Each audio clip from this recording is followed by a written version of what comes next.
Hello friends, welcome to this channel. So in the previous session we show Amazon Athena, right? Now in this session we are going to discuss about AWS CloudFront. AWS CloudFront. AWS CloudFront is a content delivery network or CDN, and what it does is it improves read performance because the content is going to be distributed and cached at the edge location, and the edge location are all around the world, and there is about 216 points of preserved globally. As I am recording this lecture, and they are all the time new point of presence, so it's much more than the 30 sometimes region that always is. This is a worldwide thing, and so what this platform gives you on top of this caching at the edge? Well, it gives you DDoS protection, so to protect against attacks that are distributed denial of services. It gives you interaction with a shield and also a web application firewall. We will see those into the security session of the series, but the idea is that it's really protected and it's a good way to front your applications when you deploy them globally, and also allow you to expose an external HTTPS endpoint by loading the certificates, and also talk internally in HTTPS to your application if you need to encrypt that traffic as well. So let's take a diagram. So this is a map of the world, and there are some orange reason that everything on this graph is edge, but as you can see it's all around the globe. And so for example, say we have an S3 bucket in Australia and some users from America wants to access it. It's actually going to access an edge location close to it, so in America, and that network is going to be transmitted over the private AWS network all the way to the S3 bucket, and the content is going to be cached. So the idea is that this American user, with the more users you have in America, the more they will want to do the same kind of reads, and they will all have content served directly from America, not necessarily from Australia, because it will be fetched once into America and then served from there, so cached locally. So another user maybe in Asia will talk to a edge location closer to Asia, and that edge location again will support traffic to the S3 buckets to get the content and then cache it at the edge. So CloudFront allows you really to distribute your reads all around the world based on these different edge locations, and we improve latency and reduce the load on your main S3 bucket. Now let's see what are the different CloudFront origins. Well, the first one is an S3 bucket, and you would use CloudFront in front of S3 as a very common pattern to distribute your files globally and cache them at the edge. You also get enhanced security as well. See in the hands-on between CloudFront and your S3 buckets using your CloudFront OAI or Origin Access Identity, and this allows you S3 bucket to only allow communication from CloudFront and from nowhere else, right? And then finally, you could also use CloudFront as an ingress to upload files into S3 from anywhere in the world.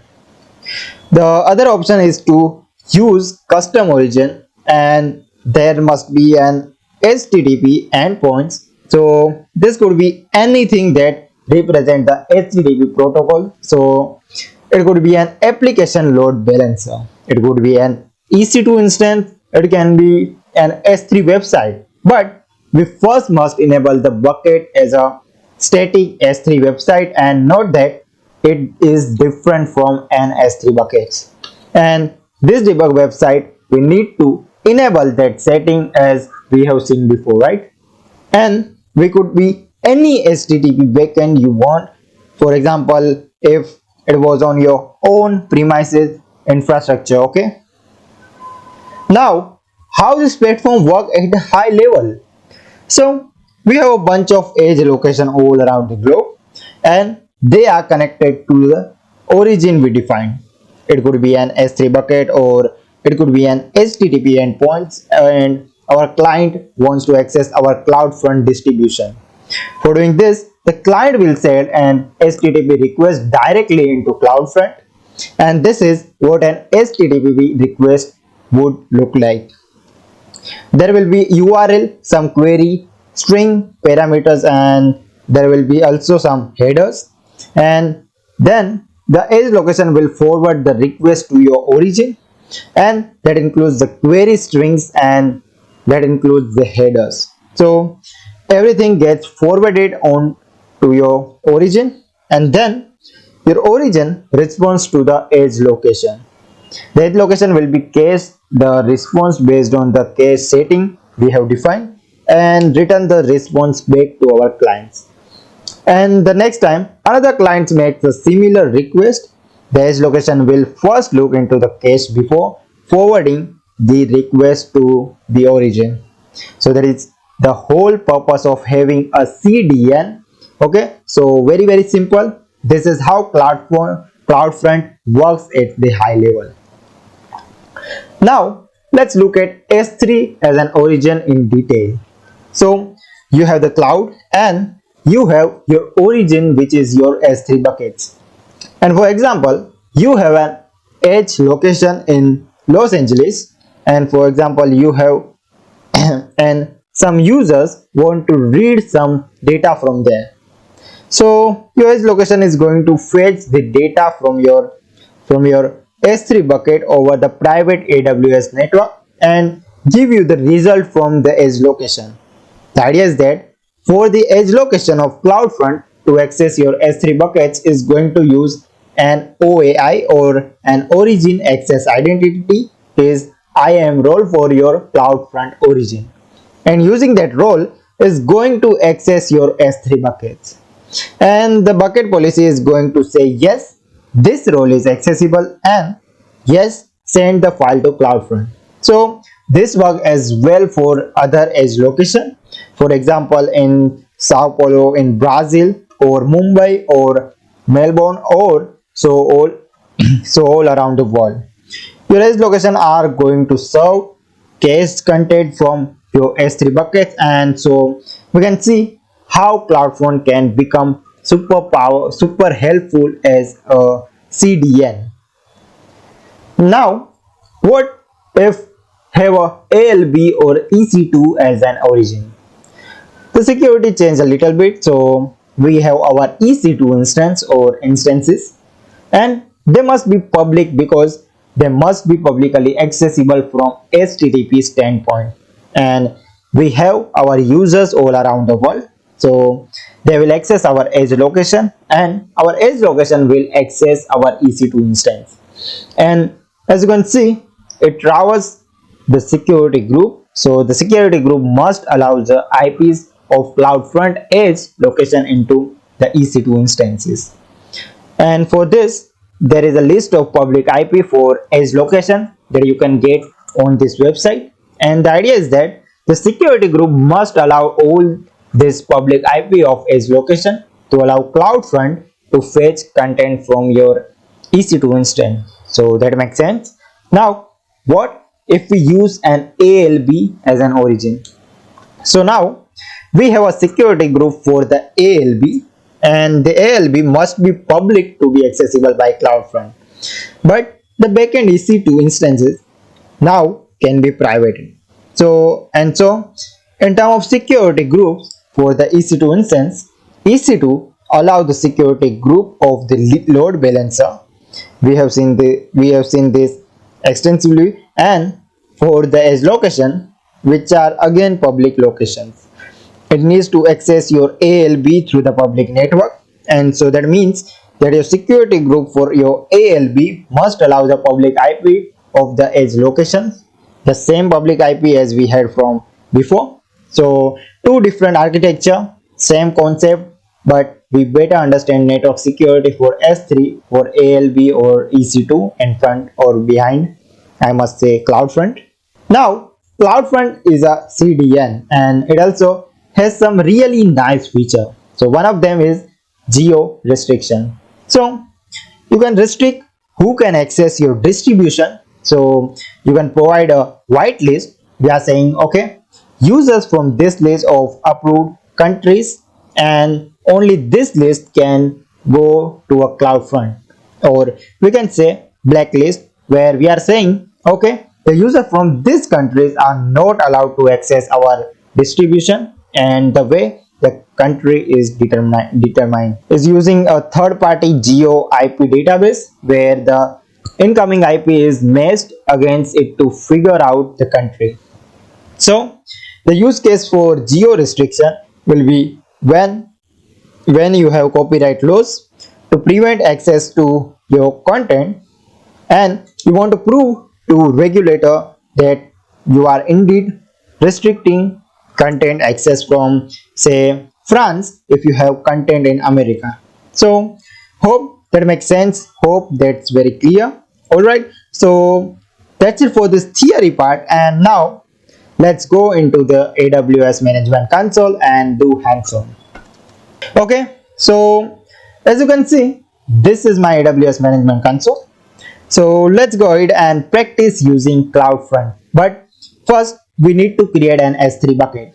So here, I want you to create a bucket called demo CloudFront 2022 and v2 and a region. So I think this is good.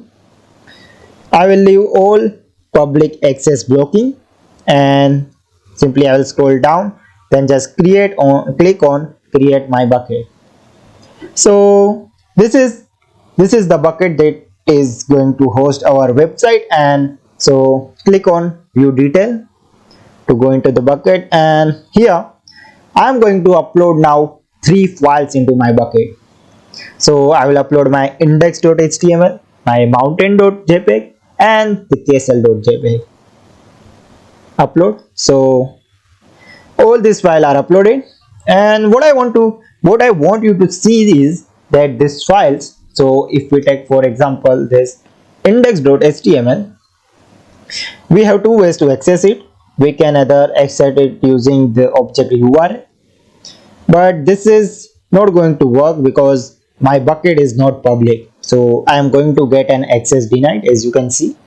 Or we can say, for example, click on this open button, which actually generate a pre-signed URL, and this particular URL allows me to access my index.html file. But obviously my castle.jpg is not working for here. So as you can see, we have some way of accessing our files in S3, but we want to allow the access of these files to CloudFront. And so to do so, what I am going to do is just go into the CloudFront service itself. So I will look for the service named CloudFront, and we can observe that CloudFront is global service that does not require region selection because we are deploying a CloudFront distribution all around the world. So we are going to create our first distribution here, and we need to choose an origin domain. So here we have different options. So we have Amazon S3, Elastic Load Balancer, etc, etc. As you can see, we have to choose Amazon S3. So we are going to choose this demo CloudFront bucket, but as you can see, you could enter here your own origin domain name if you wanted to have a custom STB origin, right? But in this example, we are going to use Amazon S3. So I just use a drop down and select Amazon S3 bucket. Now the name of my origin is going to be like this, and we are going to create a OAI.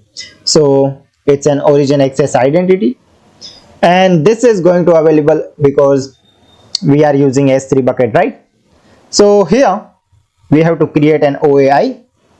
So what I'm going to do is I am going to click on create OAI. This is going to create this OAI name right here. So I will click on create, and here I am able to choose this newly created OAI. So what is going to happen is that CloudFront is going to access my S3 bucket using this identity, and we can edit the bucket policy of the S3 bucket to allow real access to the OAI. So let's say yes. Let's update the bucket policy, and what we can do is we can check that if we go right now into permission, scroll down and look at the bucket policy. Well, currently the bucket policy is empty. Okay, so here we are going to scroll down, and then we are not going to change any of this setting for now. So let's scroll down all the way down, and the default root object is the file name that you wanted to return to your request if we are using the root URL. So we are just going to here index.html, and now let's click on create distribution, and the distribution is now deploying. It takes about 4 to 5 minutes, so let me pause the video. So my distribution is now created, and I can copy the distribution domain name, enter in a new tab, and simply press enter. And as you can see, we get hello world and then our castle.jpg file and so on. So that means that the CloudFront distribution is working. I can still not access my file directly by using the URL in Amazon S3. The only way I can access my file is by using this CloudFront. Okay, so CloudFront is distributing my content from Amazon S3. So here we can also do mountain.jpg for example, and yes, we can see the mountain.jpg file or obviously castle.jpg file. But the cool thing about is that now this file are cached. So that means that if I go back to my mountain.jpg file, it's actually not being served from Amazon S3 anymore. It's served directly from a CloudFront edge location. Same if I went back to my index.html, now the request does not make it go all the way through to Amazon S3. It is cached yet again in an edge location. So this really shows the power of using a CloudFront distribution on top of Amazon S3, because now this content is going to be available globally with low latency. The last thing I want to check is that if we go back to our permission here, as you can see the bucket policy was empty, but if I refresh the page, now as you can see the bucket policy is now not empty, and it contains a statement that allows the principal, and this is CloudFront origin access identity principal to do get object and any resources in my S3 bucket. And we can have a look at the identity. So here on the left hand side, if I go and scroll down and look at origin access identities, we can find here the origin access identity that we have created, that is associated with our CloudFront distribution, and that is allowing us CloudFront mostly to get the content from the S3 buckets and then distribute it as a public URL. So guys, that's it for this lecture. I hope you like it, and I'll see you in the next lecture. If you have any doubt or any question, feel free to ask in the comment section below. I will answer you as soon as I can. So thank you for watching. Bye and have a nice day.